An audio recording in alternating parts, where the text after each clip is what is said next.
एक वृद्ध तेली आपल्या पत्नीसोबत जगन्नाथ यात्रेला गेला. तेथील गर्दीत त्याची पत्नी बेपत्ता झाली. त्याने पुष्कळ शोधली, परंतु तिचा शोध लागला नाही.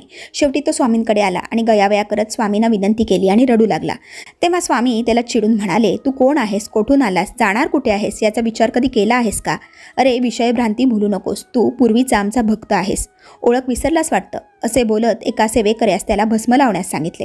भस्म लावताच त्याला पूर्वजन्मीच्या स्मृती आठवल्या आणि त्याने एकदम जाऊन स्वामींचे चरण पकडले आणि स्वामी आता या संसारातून सोडवा, आपल्या चरणांची सेवा द्या अशी विनंती तो करू लागला.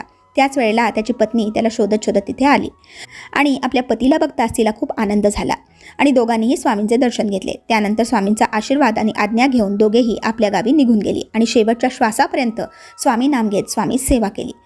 तर मंडळी, या कथेतून आपल्याला हाच बोध मिळतो की प्रपंचाला निमित्त साधून उच्च आध्यात्मिक ध्येय साध्य करायचे आहे. हे कायम लक्षात ठेवा. धन्यवाद. श्री स्वामी समर्थ.